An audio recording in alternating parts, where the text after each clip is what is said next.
As consequências de certas coisas trazem morte.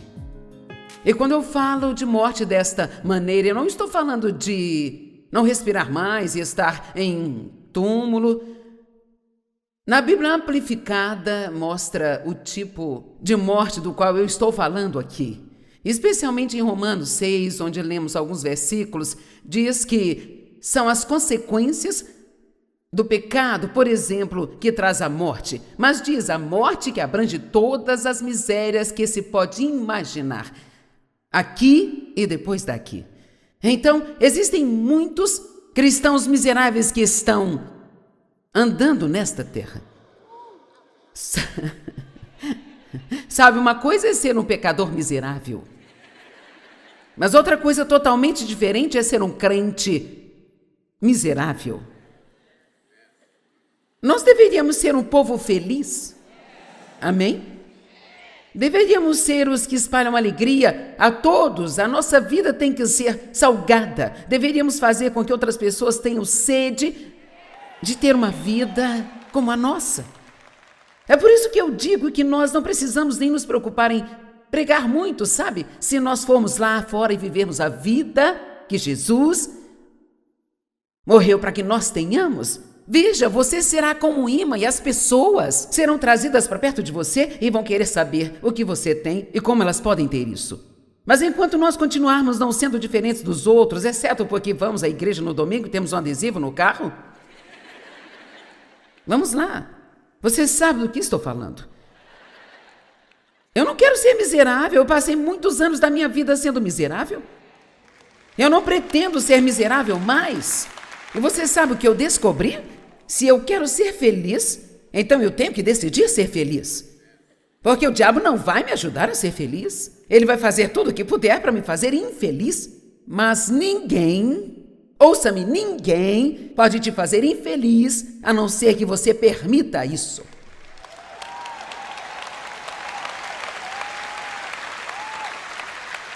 Sabe, eu te contei que eu tinha todos os tipos de problemas, como ter sido abusada por 15 anos pelo meu pai. E não era algo esporádico, era dia após dia, após dia, após dia. Eu não vou entrar nos detalhes desagradáveis, você pode encontrar em outras pregações e livros, mas eu estava em frangalhos quando ele parou de abusar de mim, sabe? E eu parecia bem do lado de fora, eu não parecia que havia algo de errado comigo, mas eu estava uma bagunça na minha alma. Quando você está uma bagunça na alma, sabe onde isso começa a aparecer? Nos seus relacionamentos. Amém? Por algum motivo eu não gostava de mim, porque eu achava que havia algo de errado comigo por causa do que ele fez a mim, e se você não gosta de si mesmo, você não vai conseguir se dar bem com ninguém. E, portanto, eu era miserável, e por isso eu decidi tentar fazer com que o Dave fosse miserável. E pessoas miseráveis sequer percebem o que estão fazendo. Mas honestamente, a verdade é que, quando você é miserável, você não quer que as outras pessoas sejam felizes. Você quer que as outras pessoas sejam miseráveis como você, e você pode até não fazê-lo de propósito, mas realmente tenta deixá-las miseráveis. O meu pai era um ser humano muito miserável, e ele fazia o seu melhor para fazer todos os outros que estavam ao redor dele miseráveis. E deixávamos que ele o fizesse porque não sabíamos que tínhamos escolha. Dave nasceu de novo e, como um crente cheio do Espírito Santo, orou por uma esposa, pediu a Deus que fosse alguém que precisasse de ajuda. Agora, você deve ser muito cuidadoso em como você ora. Você pode imaginar alguém orando desse jeito? Mas veja, isto é o que um cristão forte diz, sabe? Eu posso aguentar, me dê alguém que precise de ajuda. Eu quero ser usado por você, Deus sabe. Eu acho que ele nem sabia o que estava orando quando orou assim. Eu tenho certeza de que foi algo divino. Talvez ele estivesse em transe ou algo assim quando fez essa oração, sabe? E então ele recebeu alguém que precisava de ajuda, mas Dave foi forte o suficiente no Senhor para não me permitir fazê-lo infeliz. E quanto mais feliz ele ficava, mais brava me deixava. Alguém sabe do que eu estou falando? Ok. Mas foi uma das melhores coisas que ele fez por mim. Porque eu vi, agora ouça-me, aqueles que são casados com alguém que passa o tempo todo tentando te fazer infeliz. Vamos lá. Ou talvez você seja o único que gasta todo o seu tempo tentando fazer alguém feliz. Eu não sei se é com você que está aqui, então... Mas eu tenho que pregar o que eu tenho que pregar.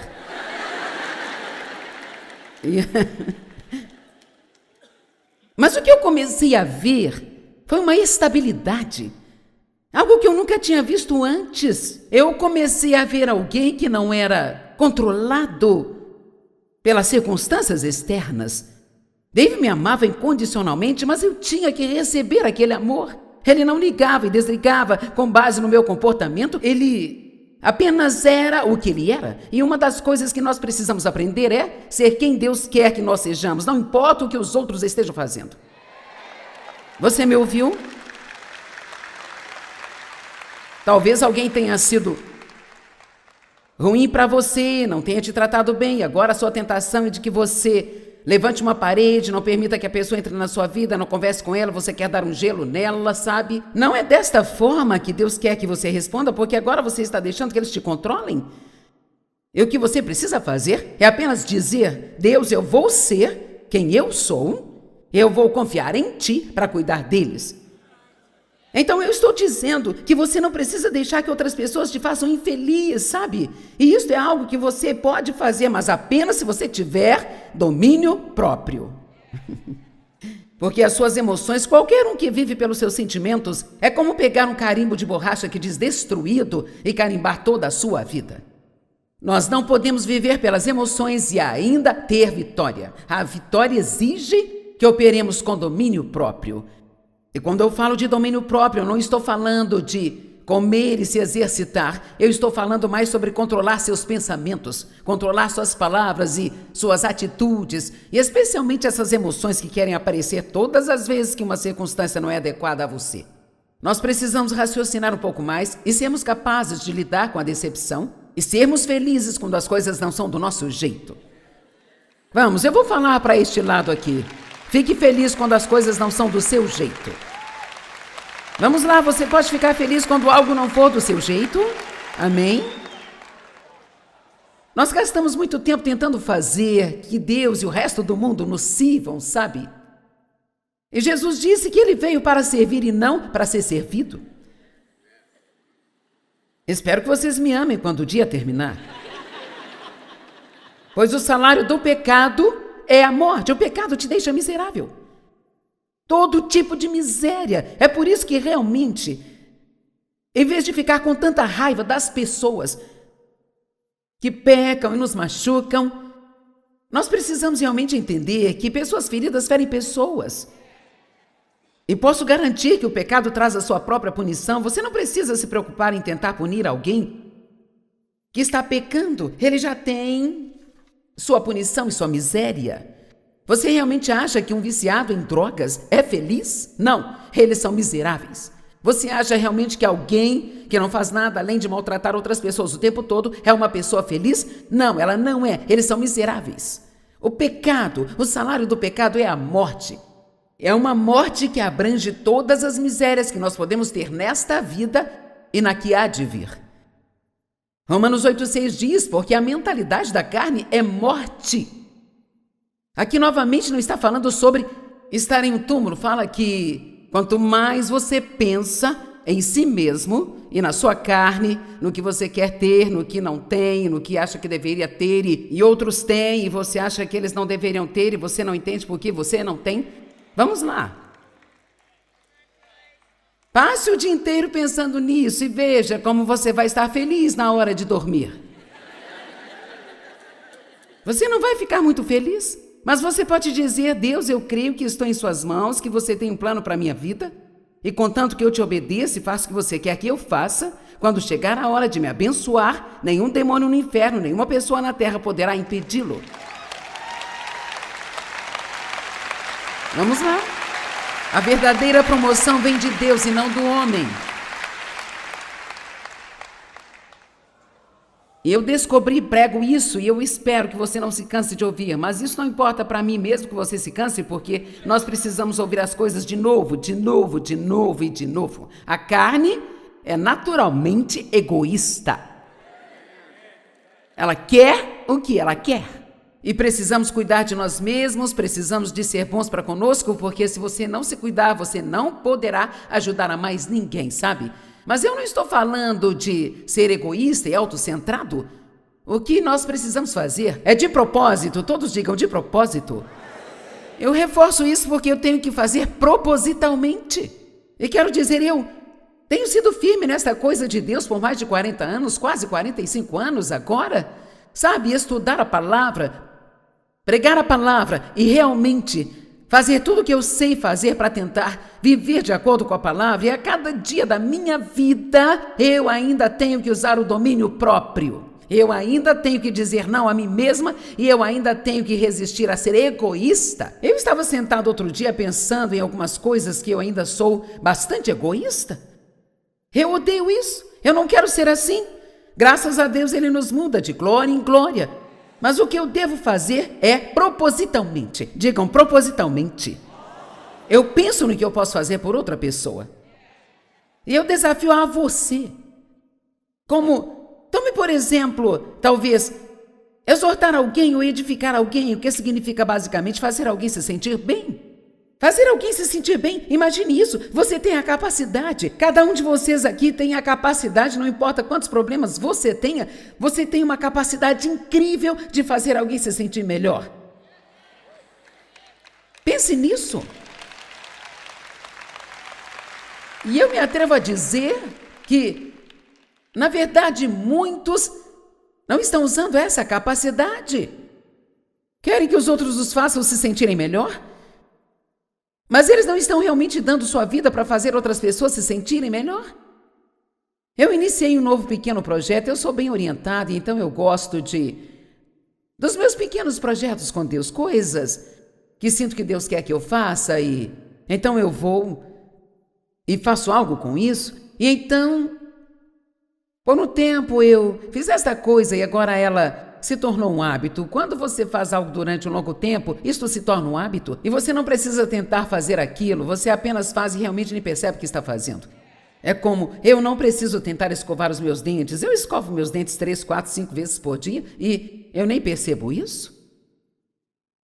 Eu não digo, ok, agora eu preciso escovar os meus dentes, eu apenas faço isso. Por muito tempo eu estava praticando esta coisa. Tenha certeza de colocar um sorriso em pelo menos 3 pessoas todos os dias. Faça algo para fazer pelo menos 3 pessoas sorrirem. Bem, agora a minha coisa nova é pelo menos uma vez a cada dia. Pelo menos uma vez. Certamente eu posso fazer uma. Vamos, quantos de vocês acham que podem fazer algo assim? Ok. Uma vez por dia, eu quero ir até alguém, seja por e-mail, telefone ou pessoalmente, e eu quero elogiá-las e dizer a elas o suficiente para que elas saibam que elas são queridas e que elas têm valor e importância. Agora, se alguém quiser se juntar a mim nesta missão, você pode se juntar a mim. Quantos gostariam de estabelecer o alvo de pelo menos uma vez por dia? Diga, eu posso fazer uma vez? Pelo menos uma vez por dia, você vai pedir a Deus, coloque alguém no seu coração a quem eu possa abençoar, a quem eu posso agradar. E em vez de ficar nas redes sociais, falando todas as coisas ruins que você sabe sobre os outros, vamos, não faça esse tipo de coisa. Não seja pego nisso. Nem mesmo leia aquele lixo que você vê. Você nem sabe se aquilo é verdade.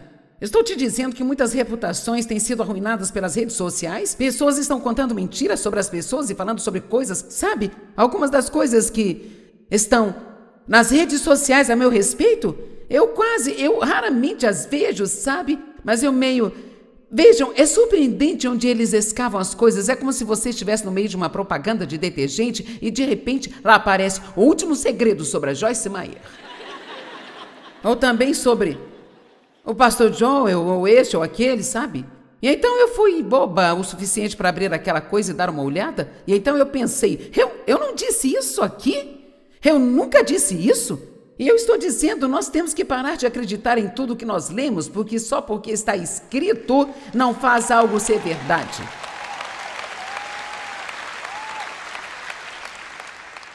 Não faça parte disso, quero dizer, eu sou grata por todas as tecnologias que Deus deu a nós, mas vamos usá-las para erguer alguém, vamos usá-las para edificar alguém. Vá lá todos os dias e diga algo feliz, diga algo de bom, diga algo que vai colocar um sorriso no rosto de alguém. Conte uma piada limpa. Eu achei melhor colocar limpa no caso de alguém não saber a diferença.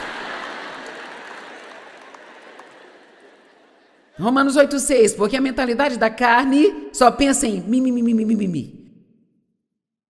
É morte. Mas a mentalidade do espírito é vida e paz.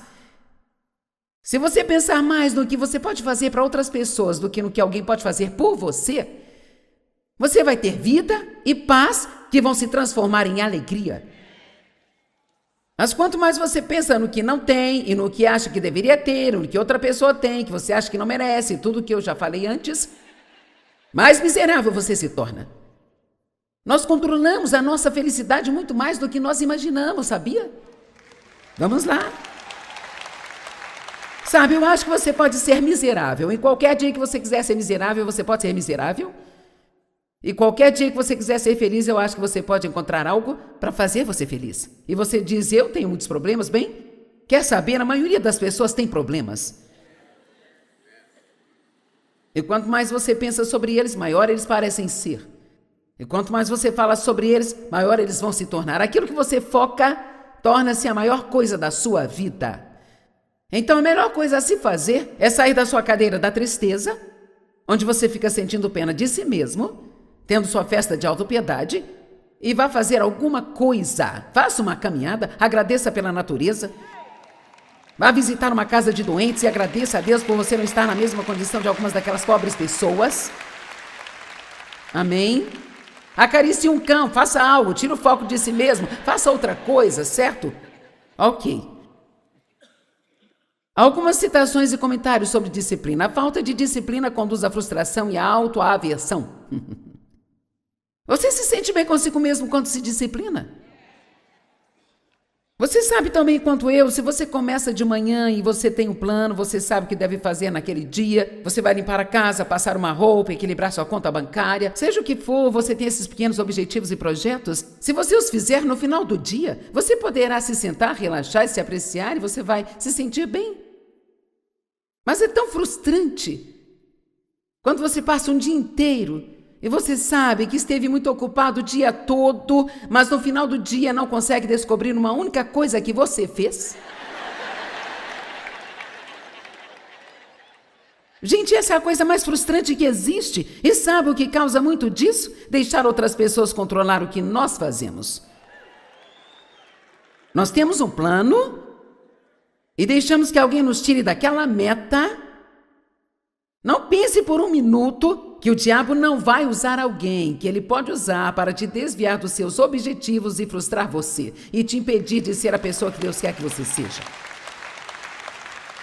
Quantos de vocês já tentaram estudar a Bíblia por 1 hora sem ser interrompido? Quer saber? Se o telefone toca, nós não aguentamos. Quero dizer, se o telefone toca, precisamos saber quem nos chama. Eu não sei quando nos tornamos tão importantes. Quero dizer, nós ficamos desesperados se saímos de casa e percebemos que não estamos com o nosso telefone. Meu telefone, onde está o meu telefone? Eu preciso do meu telefone. E se você perder o seu telefone em casa, é como se o mundo tivesse que parar até que você o encontre.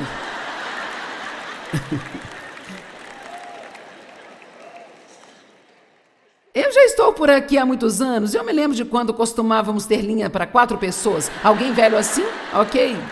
Hoje, cada um tem a sua linha, mas aquilo significava que 4 pessoas usavam a mesma linha. Então, se você quisesse fazer uma ligação e pegasse a linha e alguém estivesse conversando, você tinha que desligar e esperar. E se eles estivessem demorando muito, você pegava e desligava, pegava e desligava. Agora, quando você tinha algum dinheiro, você podia ter uma linha para 2 pessoas. Rapaz, eu tenho uma linha privada? Uau! Isso era realmente grande. Eu me lembro de quando você estava na estrada, se você quisesse fazer uma ligação, você tinha que encontrar um telefone público. Vamos lá.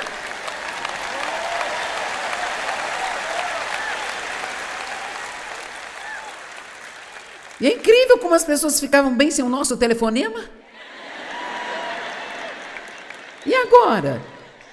Eu também faço isso. Se aquela coisa apita, eu não consigo aguentar, eu preciso saber quem está tentando me ligar e o que eles querem me dizer. Temos que parar de deixar estas coisas nos controlar. Quer saber? O mundo não vai acabar se você desligar seu telefone e passar uma hora com Deus.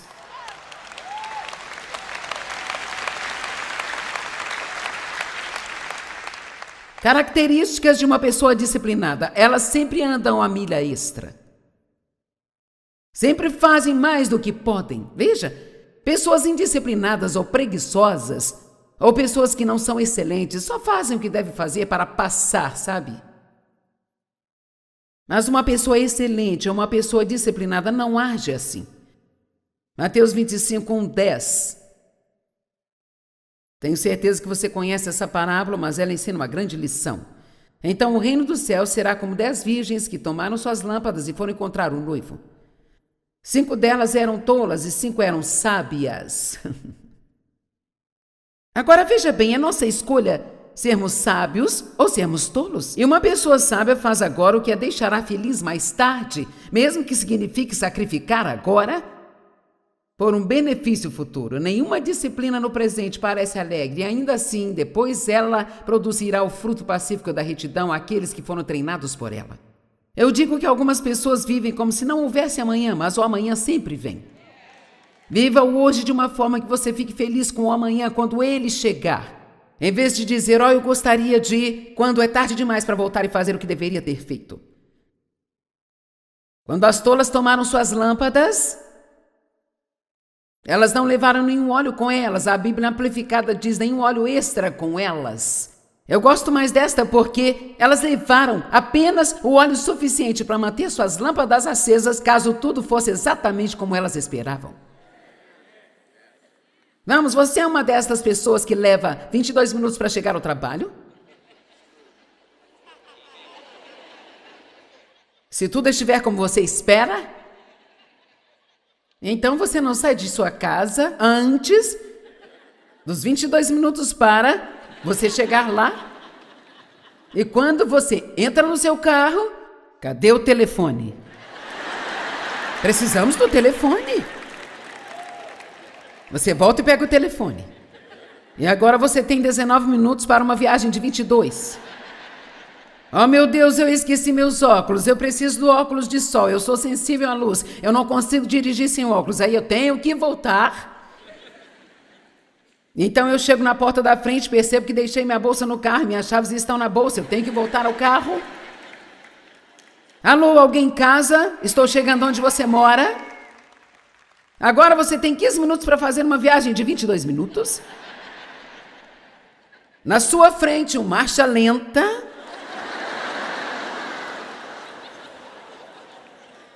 Uma pessoa idosa. Esse velhote não deveria nem ter uma carteira de motorista, quanto mais está dirigindo. Você está me atrasando para o trabalho. Vamos lá. Então você finalmente chega ao trabalho, 10 minutos atrasada, e mente sobre o porquê se atrasou. Mas você tem o adesivo do peixe no seu carro e vai à igreja no domingo? Vamos lá, dê um grande glória a Deus.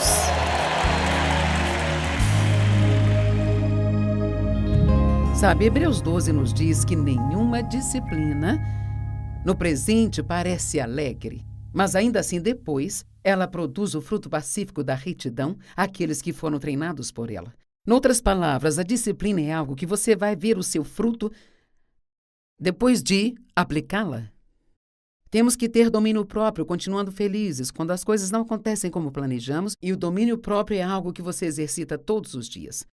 E você tem domínio próprio? Nunca diga eu não tenho, porque você tem. Mas pode ser que seja apenas uma pequena semente, porque você não trabalhou com Deus para desenvolvê-la.